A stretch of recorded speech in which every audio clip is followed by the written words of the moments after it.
Olá pessoal, tudo bem com vocês? E o vídeo de hoje é sobre casamento arranjado. Com certeza você conhece alguém, ou a sua avó, a sua mãe, a sua tia-avó já contou sobre esses casamentos arranjados aí que tinha antigamente? Que a família arrumava o noivo, arrumava a noiva e vida que segue, né? A história de hoje é justamente sobre isso. Hoje em dia é casamento por conveniência, né? Ficou moderna a coisa. Gostou do velho da lancha, é amor à primeira vista, né? O filho do velho da lancha, o neto do velho da lancha, e aí vai. É sempre por interesse. Mas continua sendo arranjado do mesmo jeito, né? Antes de entrar na história de hoje, vou pedindo para você deixar o seu like, curtir, compartilhar, ligar o sininho para não perder nenhuma das nossas notificações. Vamos para a história de hoje. Casamento arranjado. Vamos ver o que é que deu aqui. Se o arranjo foi bom. Vamos lá. Essa história que hoje venho contar faz parte da minha vida e de um costume que infelizmente não se perdeu com os tempos modernos. Não é difícil encontrar famílias simples e de pouca instrução que veem nos filhos a oportunidade em mudar a realidade em que vivem. Pois é. Pode me chamar de Janaína. Esse é o nome que minha mãe queria me dar quando eu nasci. Ok. O ano era 2001. Eu tinha 15 anos. Morava com minha mãe e avós maternos. Meu pai havia falecido anos antes. Éramos 5 irmãos. Eu, a mais velha das meninas. Nossa vida era simples. Trabalhar na roça e buscar água na fonte. Estudávamos. Esse direito nunca foi nos tirado. Digo isso pois era comum algumas crianças trocarem os estudos por trabalho para ajudar em casa. Até hoje é, né? Éramos uma família de agricultores. Consumíamos o que plantava e vendíamos um pouco. Havia próximo ao sítio uma outra família. Pessoas igualmente simples. O filho mais velho dessa família era um rapaz trabalhador, honesto, construiu sua própria casa e isso era visto com bons olhos por todos da região.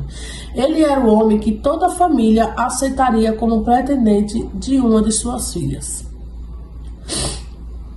Minha avó, sempre astuta e cheia de ideias nada convencionais, começou aos poucos me falar do tal rapaz.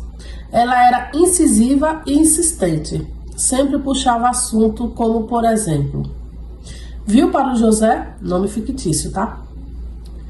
Esse homem para casar. Construiu a própria casa. É trabalhador, não é de bagunça, não bebe.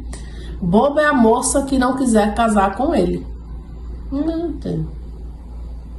Logo chega outra e aí já era.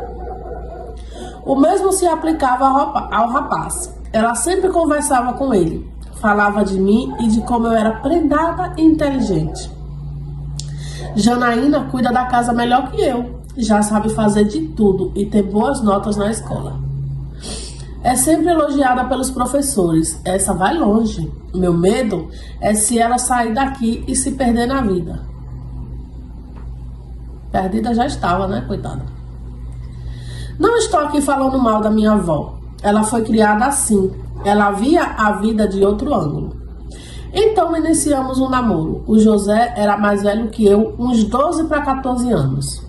Eu 15. Naquela época, as meninas de 15 anos, sem acesso à internet e criadas no interior, mantinham certa inocência. Eu brincava ainda de boneca, fazia bolo com terra e brincava de casinha com minhas irmãs. Lembro que aos domingos íamos à missa e quando voltava, eu só queria brincar. Tomar banho de chuva, correr, subir em árvores, ser a típica criança do interior. Por muitas vezes, minha avó me chamava no final da tarde e ordenava que eu fosse tomar banho e me arrumar, pois o José estava para chegar. Lembro-me da cena, ele chegando com sua bicicleta Monarch vermelha, seu perfume tabu que impregnava minhas narinas e arrumado com sua melhor roupa. Eu olhava para tudo aquilo e não conseguia descrever em palavras o meu sentimento. Para mim, era o amigo da família, que todos gostavam, e não o namorado. Meu Deus. Quanto à minha mãe, bom, não gostava muito da ideia, mas jamais ousou ir contra as vontades da minha avó. Meu avô simpatizava com o rapaz, mas achava cedo. Porém, discutir com minha avó seria comprar uma bela discussão que duraria semanas. E assim seguimos por 8 longos meses.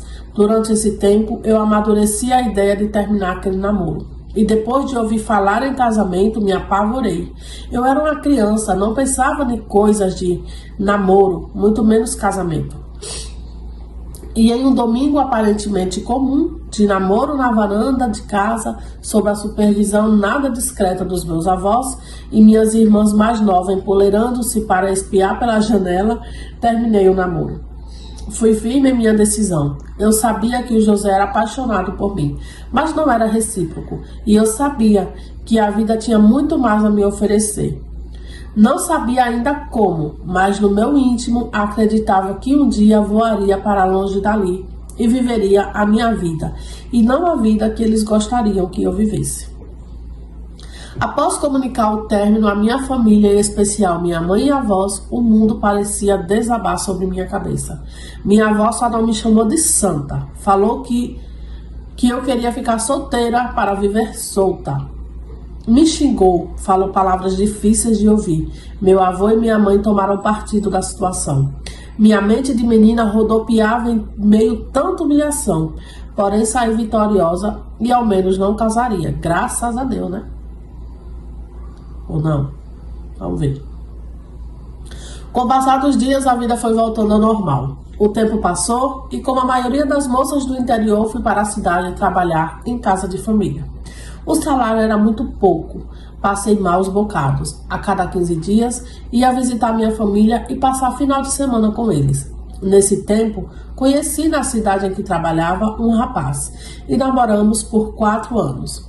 Terminamos o namoro e conheci outra pessoa. Foi amor à primeira vista. Cometi a maior loucura que você possa imaginar. E essa aventura é história para outro relato. Pois eu já quero esse relato, mulher. Voltando ao passado, quando olho para trás, vejo como uma imaturidade sem igual. Não tenho raiva, mágoa ou qualquer ressentimento dos meus avós. Por isso, acho que tudo o que eles queriam era ver cada um de nós bem e, na visão deles, nos resguardando de qualquer maldade do mundo lá fora. Hoje até fico imaginando como seria se eu estivesse aceito tudo aquilo, viver a vida que eles estavam idealizando para mim. Mas, se eu estivesse aceito tudo aquilo, será que hoje eu seria eu? Tenho certeza de que eu estaria também me imaginando viver a minha vida e não a vida que ela queria. Sei lá, é um misto de visões que não vivi com a que vivi e vivo, sabe? Sei. Ela tá querendo dizer que talvez, hoje ela se pergunta assim, e se eu tivesse casado com aquele rapaz, como seria? Mas talvez se ela tivesse casado, o eu dela que casou, talvez estivesse se perguntando, e se eu não tivesse casado e tivesse vivido a vida que eu idealizei, como seria? Então vai sempre ter aquela dúvida, né? Se tivesse casado, como seria? E se ela tivesse casado, ia estar se perguntando do mesmo jeito. Ou não, talvez tivesse se adaptado à vida, né? Mas a questão é que antigamente era comum, sim, se arranjar casamento, né? Arranjar ali uma moça para casar com um bom rapaz de família, que nem esse rapaz aí, né? Ela fala que ele devia ter de uns 12 para 14 anos mais velhos, então ele devia ter entre 27 e 29 anos. Ele já era um homem feito, né? Maduro, sabia o que estava fazendo. Porque ela fala que ela era uma típica criança do interior e eu também vim do interior. Então, a gente que era do interior não tinha essa maturidade de né? Tinha sim as suas paquerinhas na escola, mas era coisa tão assim, tão menininha, sabe? De trocar bilhetinho e tudo. E era isso, não tinha essa coisa de um namoro sério na porta de casa e casar, não. Então, talvez pra ela aquilo ali assustava. E quando ela ouviu falar de casamento, meu Deus, como assim casar? Mas porque no tempo da avó dela, da avó, não era nem da mãe, da avó dela, era comum isso, né? De casar com o rapaz que a família escolheu, casar com a moça que a família escolheu, casar ali com seus 15, 16 anos, 17 para 18 anos já estava sendo considerada velha para casar.